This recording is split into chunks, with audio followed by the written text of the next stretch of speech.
Hello, listeners. Welcome along. This is episode 204 of the Super League pod. But really, this is the 2018 SLP Listener Awards Show, Sloppy Fifths. This is Mark, your regular host, and I'm joined by Tim G to go through these. We were hoping, Tim, to be last joined, host standing, yeah. Yeah, by all the regular hosts. But Alan is too busy for us. That's what he said.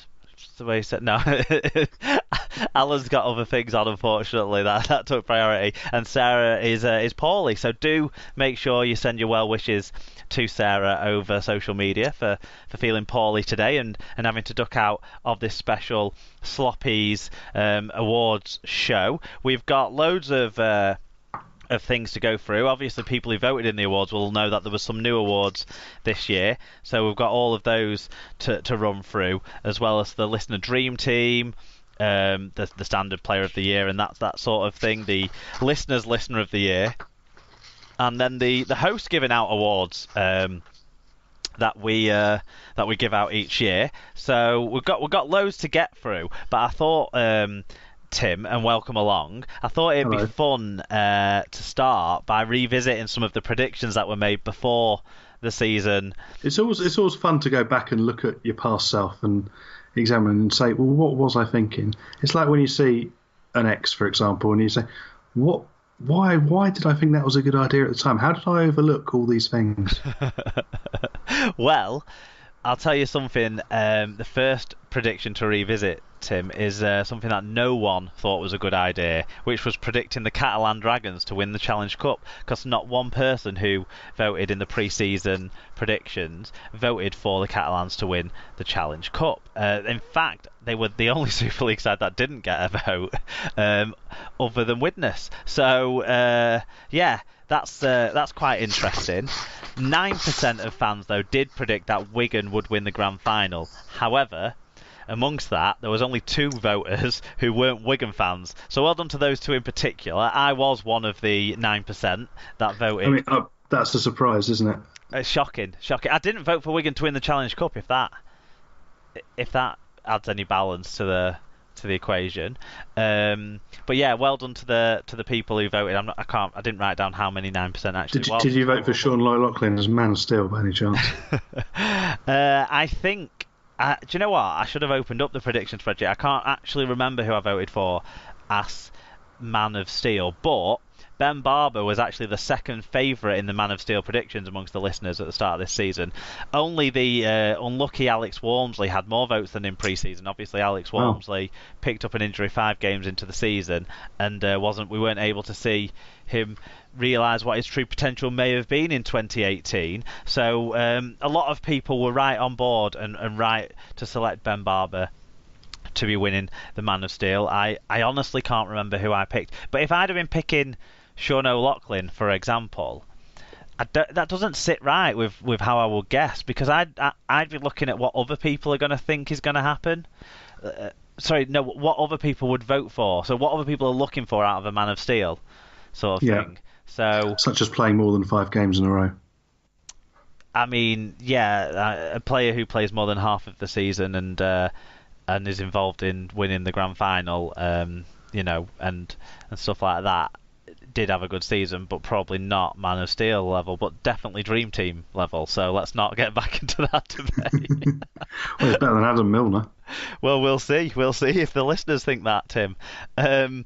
Well done to the 4 people who predicted that London Broncos would earn promotion, especially Tom Carr and Neil Connolly, because they picked them as the one and only championship side to go up. So a couple of people picked the Broncos alongside Toronto or Lee to go up, but those 2, Tom and Neil, picked the London Broncos to be the only championship side to go up this year, and that came to pass. So that is next year we should have some sort of scoring system, so like weight all the points and then work out and see who was the best predictor overall. Well, I've been setting up the Google form for next year's predictions. Actually, this week I was doing a little bit of fiddling around, and I think I've worked out a way to do like a ladder predictor within the form. So everyone can pick all 12.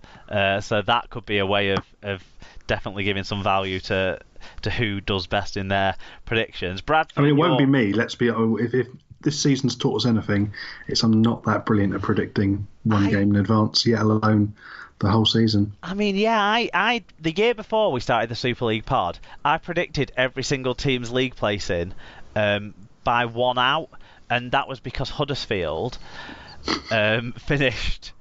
They are the sort of team that always ruin a predictor. Yeah, did they finish 8th?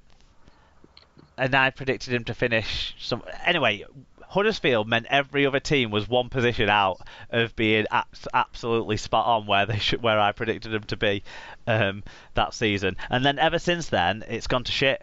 Apart from the 2 years that Wigan have won the grand final. I've given up predicting Warrington to win the grand final. Obviously, it's like a broken clock. It comes right twice a day. Yeah.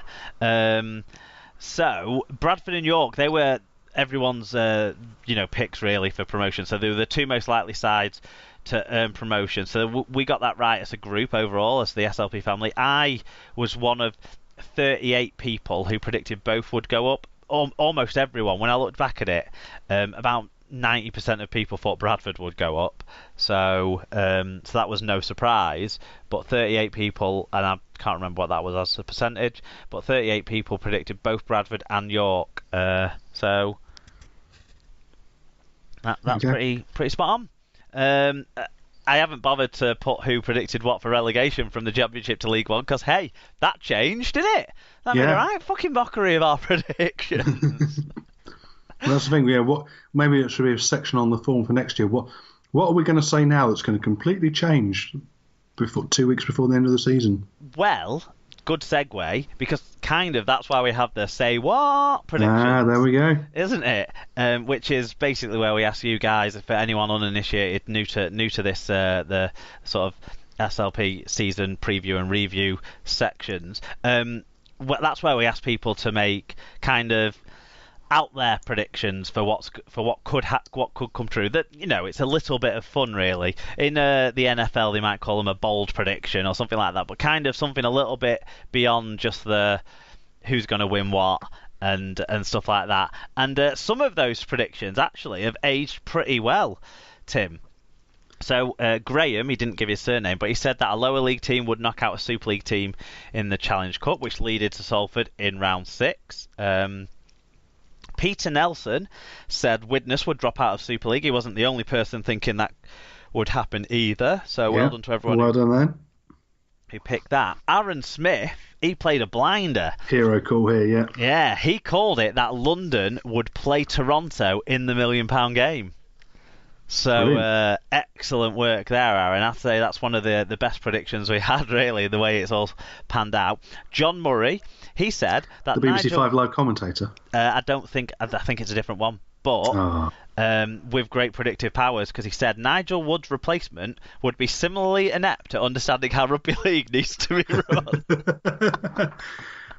He was also one of a few people, a good number of people, that said Ben Barber would be heading home. A lot of them guessed that he would be heading home during the season, but hey, he's heading home either way. So yeah, do you think John Murray is a close personal friend of Ralph Rimmer, so knew what was going to happen? I think he's just aware of how our sport tends to go.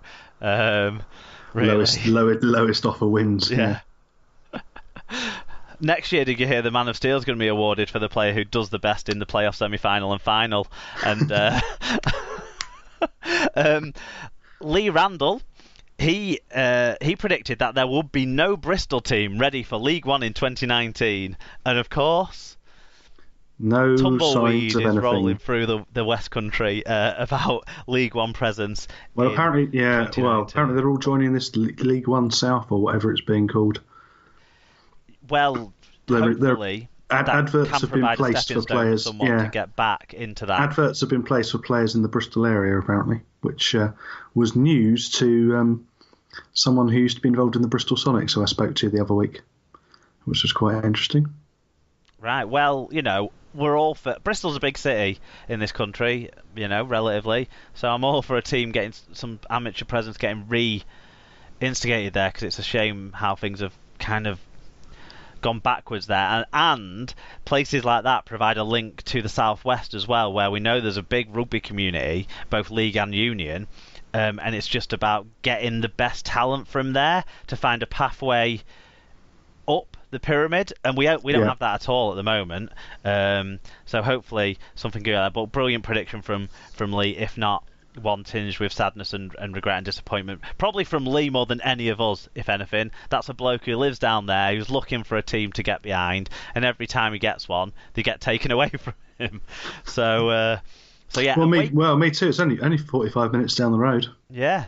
And Wakey White, he predicted that there would be 2 Wakefield players who make the England squad.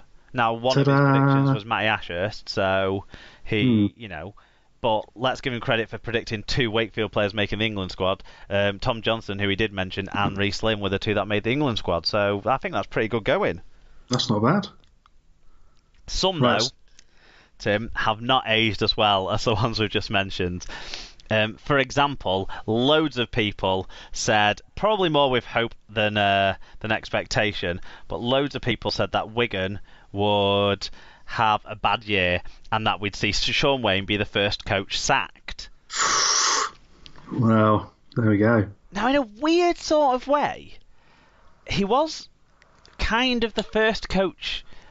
He was the coach to announce their departure. To leave it to to announce that he'd be leaving his club, but he was never sacked, and Wigan didn't have a bad season in the end. But John Hazeldine of those people deserves a special mention because his say what prediction said the following 7 or 8 words, 9 words. Said Wigan will have a poor year along with Catalan. Oh, there we go. There you go. Only the 2 major finals won by those teams. So unlucky, John. Pete Osborne had a cracking stab at one this here. This is brilliant. I think the opposite happened, as it turned out. Pete Osborne said Gary Lowe would have the freedom of Castleford by Easter, and Mitch Darts, who used to be a big his freedom fan. By Easter. Yeah. Mitch Darts, who was a big fan of Gary Lowe, said Gary Lowe to do Gary Lowe things and get 50 tries in his first season in Super League. Well, the first part of that might be true.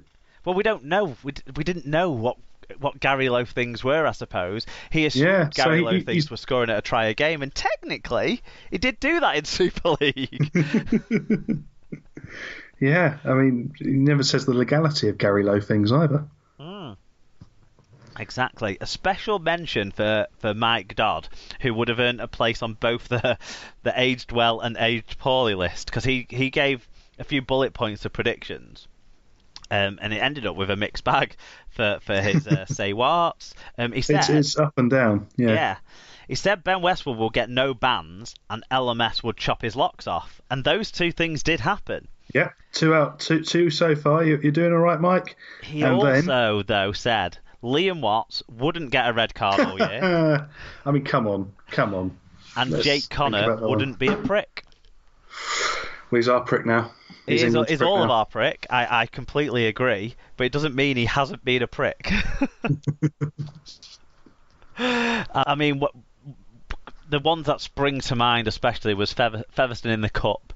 That was particularly fun, wasn't it? That was a highlight, yeah, or low light. But he, like you say, he's our grub now, so well done there. And as a teaser to see what might happen later on in the show, this is a recall for one of the ones, and it's going to be interesting to find out if this one was right or not. But Frogmore predicted that someone other than Dr.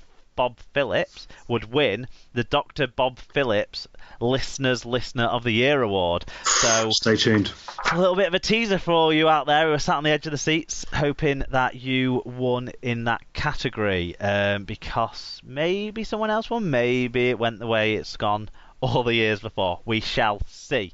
That is predictions revisited. We're now going to move on to the main part of this 5th annual Sloppies, which is the Listener Awards. Here we go.